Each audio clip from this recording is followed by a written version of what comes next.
అడవిలో దొంగ వీరప్పనికి వారసుడు లేడు, కానీ ఈ పెద్దిరెడ్డి రామచంద్రారెడ్డికి మాత్రం వారసుడు ఉన్నాడు. పెద్దిరెడ్డి మిథున్ రెడ్డి. చిత్తూరు జిల్లాలో భూ కబ్జాలు,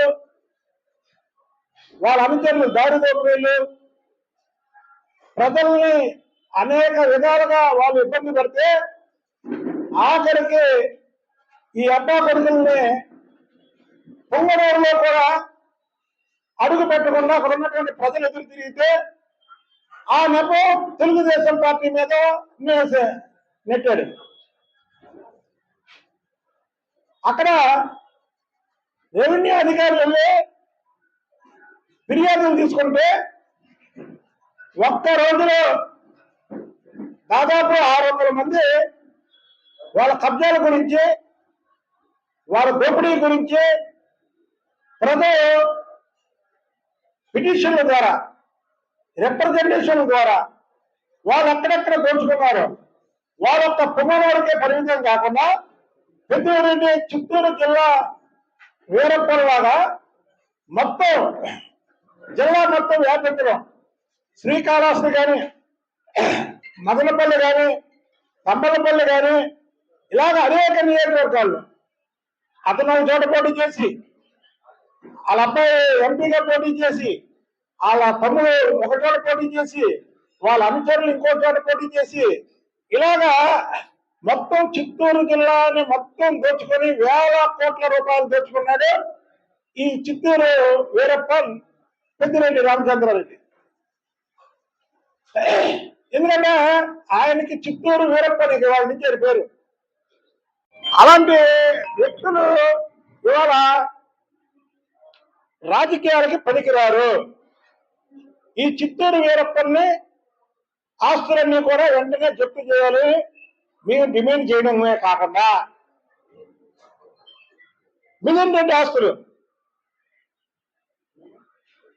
వీళ్ళు ఎర్రచందనం స్మగ్లింగ్ నుంచి ఇప్పుడు పవన్ కళ్యాణ్ గారు ఫారెస్ట్ మినిస్టర్, ఆయన ఒక్కసారి ఆయన కూడా అప్పీల్ చేసుకుంటున్నా. 2019 నుంచి 24 వరకు శేషాచలం అడవుల్లో ఎంత ఎర్రచందనం ఈయన స్మగ్లింగ్ చేశారంటే అది చెప్పడానికి వీలు లేదు. అందుకే చిత్తూరు వీరప్పను ఈ పెద్దిరెడ్డి డబ్బు మతంతో చంద్రబాబు గారిని కొత్తగా ఓడిస్తానని అక్కడ కూర్చున్నాడు. ఈ వీరప్పని వారసునేమో పిఠాపురంలోకి వచ్చేపెట్టాడు. ఇదంతా ప్రజాధనం కాబట్టి రాష్ట్ర ప్రభుత్వం కూడా వెంటనే కలెక్ట్ చేసుకోవాలి. నేను ఒక తెలుగుదేశం పార్టీ కాకుండా, నాయకుడిగా కాకుండా, ఒక వ్యక్తిగా నేను దీని మీద ఫిర్యాదు చేస్తున్నా. ప్రభుత్వం కూడా చొరవ తీసుకొని వీళ్ళ మీద సిబిఐకి లేఖ రాసి ముందు ఇమీడియట్లీగా వీళ్ళ ఆస్తులు జప్తు చేయాలి. అక్కడ ఇచ్చినటువంటి ఏదైతే రెవెన్యూ అధికారులు అయితే ఒక్క రోజులో 500 మంది ఫిర్యాదులు చేశారంటే మామూలు విషయం కాదు.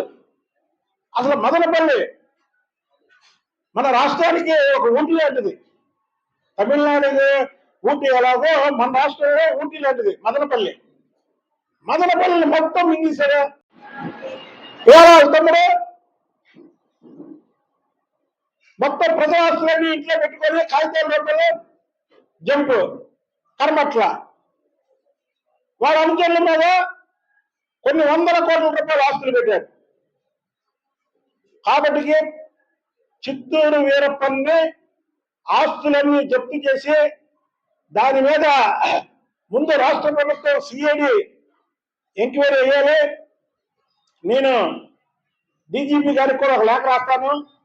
సిఐడికి ఆయన ఆస్తుల మీద సిఐడికి రాయమని, అలాగే ప్రభుత్వం కూడా చొరవ తీసుకొని దీని మీద గట్టి యాక్షన్. ఎందుకంటే ఇంకొకరు ఇలాంటి పనులు చేయకుండా రేపు తెలుగుదేశం వాళ్ళు చేసినా బయటికి రండి, పలానా చోట ఆక్రమించుకున్నారు ఈ స్థలాన్ని, రండి మేము ఓపెన్ ఛాలెంజ్ చేస్తాం. ఈ రాష్ట్రంలో ఏ తెలుగుదేశం నాయకులు స్థలాలు ఆక్రమించుకున్నా రండి, మేము ఆ ఓటుని ఛాలెంజ్ చేస్తున్నాం. కాబట్టి పెద్దిరెడ్డి అనే వ్యక్తి చిత్తూరు వీరప్పను ఆస్తులు మొత్తం ఈడీ జప్తు చేయడమే కాకుండా నేను రేపే డీజీపీ గారికి ఒక లేఖ రాస్తాను. ఈ కేసుని సిఐ ఈయనకున్నటువంటి ఆస్తుల మీద ఈయనకు ఆస్తులు ఎక్కడి నుంచి వచ్చినాయో ఇవన్నీ కూడా సిఐడి ఎంక్వైరీ చేయమని, అవి ప్రజల ఆస్తులు ప్రజలకు అప్పచెప్పాలని నేను డిమాండ్ చేస్తాను.